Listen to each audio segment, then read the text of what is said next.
Hola, hola y bienvenidos. Yo soy Luis Carrión Girón y hoy estaremos analizando uno de los primeros pininos del gran Guillermo del Toro. La verdad, antes de ver esta película no tenía idea de que fue una de las primeras películas de Guillermo del Toro, lo cual fue una grata sorpresa enterarme de esto. La película que vamos a analizar es la de Cronos, que salió nada más y nada menos que en 1993, interpretada por Federico Lupi y el mismísimo Hellboy Ron Perlman. Analizaremos en tres secciones. La primera será la paleta de colores de la película. La segunda sección será sobre los tipos de narradores de la película y por último será un análisis de la sonorización y tipos de sonidos a lo largo de la película. Sección 1. Paleta de colores. En esta sección analizaremos la paleta de colores de la película y qué significados tienen las distintas tonalidades de colores de la película.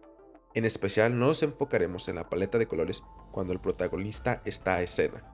Los primeros colores de la película son colores anaranjados, lo cual significa que son cálidos.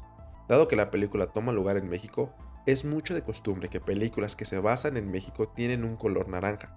Sin embargo, en este caso se podría analizar que el inicio de la película quiere mostrar la cotidianidad del personaje y su entorno. Después del inicio de la película, donde explican sobre el alquimista, aparece el Señor Gris. El Señor Gris es el personaje que tendrá un cambio en su arco dramático y que al inicio es como cualquier persona común y corriente que trabaja en una tienda de reliquias.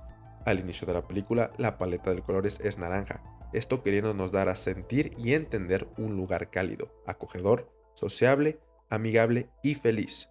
Cuando hay un cambio de escena y en particular al lugar donde vive el tío rico. Ese es un lugar en donde los colores son fríos, azules y pálidos. Este lugar es demostrado de esta manera porque el tío está al borde de la muerte y es un lugar triste, melancólico y solo. Es un lugar donde no sería agradable estar en la vida real. Hay varias escenas de noche y es evidente que por la ausencia de luz no hay mucha iluminación, lo cual la paleta de colores de noche pues es fría, sin mucha iluminación. Después de que el señor Gris es mordido o picado por el escarabajo, spoiler alert, hay varias escenas que todavía son de colores cálidos y anaranjados. Esto porque el efecto de la picadura no era inmediato, fue lentamente cambiando al señor Gris. El color naranja o cálido también es un significado de juventud, y esto va muy acorde a seguir con la paleta de colores naranja y cálido después de la picadura del escarabajo. ¿Por qué? Porque uno de los primeros efectos de la picadura fue que hizo que el señor Gris luciera más joven, con más energía y mucho más apuesto. El punto de quiebre, y donde se nota que la paleta de colores cambió por completo, fue después del secuestro del señor Gris por parte del sobrino, Ron Perlman. A partir de esa escena, la mayoría de las escenas son con una paleta de colores azul, que significa frialdad, tristeza, aislamiento y melancolía. Spoiler alert otra vez, el sobrino avienta por un barranco el coche donde tenía secuestrado al señor Gris. El señor ya llevaba mucho tiempo usando el escarabajo a esas alturas de la película, lo cual lo convirtió en inmortal como si fuera un vampiro. A partir de ahí todo cambió para el señor Gris. Llegó al final de su arco dramático en donde cambió por completo físicamente de haber sido un hombre de la tercera edad a un cambio físico mejorado luciendo más joven y apuesto, hasta terminar con la cara cortada, piel blanca, descarapelándose y sin un aspecto de una persona viviente. Evidentemente, después del incidente del coche del señor Gris, ya no estaba vivo. Lo único que lo mantenía moviéndose e interactuando era el veneno o efecto de la picadura del escarabajo. Los colores después del incidente son igual a los lugares donde vive el tío rico. Es un lugar triste, sin color, melancólico, aislado y frío. Sin embargo, solo hay unas ocasiones donde los colores vuelven a ser cálidos y anaranjados. No es mucho, pero sí se ve la diferencia y es cuando el señor Gris regresa a ver a su nieta. Esto lo más probable es que sea a propósito, ya que la presencia de su nieta puede que le dé calidez al señor y lo hace sentir feliz, a excepción de cuando es la última secuencia de acción entre el señor Gris y el sobrino, que tomó lugar fuera y de noche. Obviamente no hay mucha iluminación y la paleta de colores debe ser oscura y azul. Al final, y última escena de la película, cuando el señor Gris está muerto y acostado en la cama junto con su esposa y su nieta, los colores pasan de ser fríos y azules a cálidos y naranjas como al inicio de la película. Esto haciendo referencia a que ha vuelto al lugar donde siempre fue feliz, incluso antes de haberse sentido joven y apuesto con la picadura del escarabajo. Sección 2. La narratología fílmica.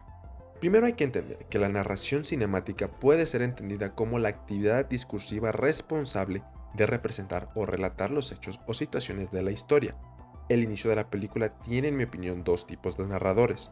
El primero es un narrador extradiegético, porque la cámara es lo que ayuda a contar la historia y es lo primero que se ve antes de cualquier narración por parte de alguien. Toda película cuenta con un narrador extradiegético, que se manifiesta no a través del discurso, sino un montón de códigos cinemáticos y canales de expresión. Sin embargo, después de unos cuantos segundos aparece el narrador intradiegético, que es una voz de la narración, pero no es un personaje como tal, solo es la voz en off. The alchemist Uberto Fulcanelli disembarked in Veracruz, Mexico. Eso lo convierte en un narrador heterodiegético. Se le pudiera considerar también como narrador de marco porque comienza la narración con las primeras imágenes de la película, pero esto entonces lo convertiría en un narrador homodiegético. Se pudiera debatir más a fondo sobre si es solo un narrador heterodiegético o de marco, pero para mí es un narrador heterodiegético, por el simple hecho de que ese narrador no es un personaje, y los narradores de marco por lo general sí son personajes en la historia y salen a cuadro. Después de este tipo de narrador, no hay más narradores como tal, salvo el narrador extradiegético que es la cámara, los sonidos y los colores de la película, que te está narrando la historia pero sin palabras. El narrador heterodiegético no vuelve a narrar nada en la película, ni siquiera al final, simplemente sale al inicio para poner en contexto al espectador y que sea más fácil entender la historia. Sección 3. Sonorización. Un aspecto de gran importancia de cualquier película de hoy en día es el sonido. Es por eso que todo contenido ahora es audiovisual, ya que el sonido constituye una guía fundamental en el relato de la historia. Como toda película, esta cuenta con sonidos naturales y artificiales, que van desde la palabra, la música y los sonidos ambientales. Es evidente que durante toda la película existe la palabra que son todos los diálogos de los personajes.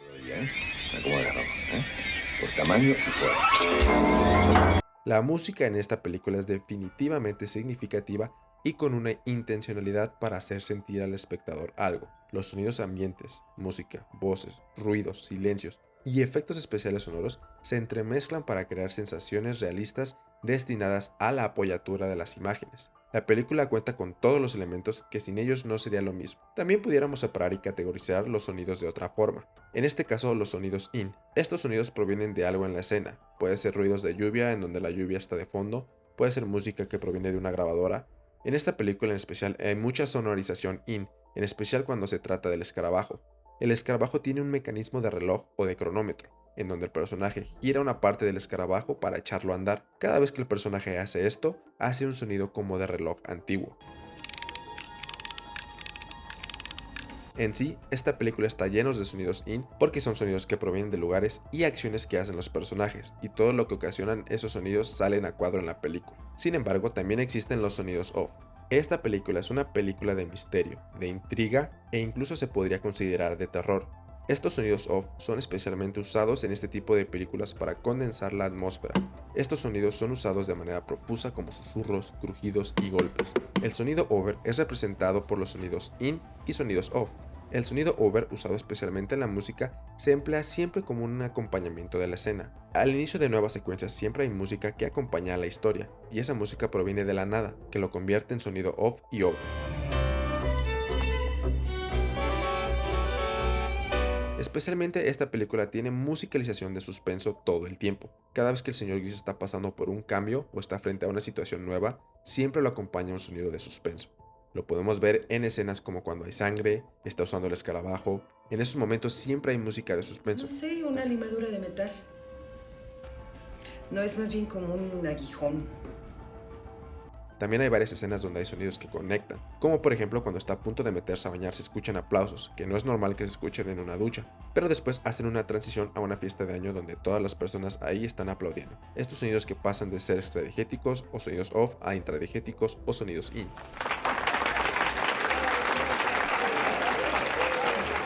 Conclusión.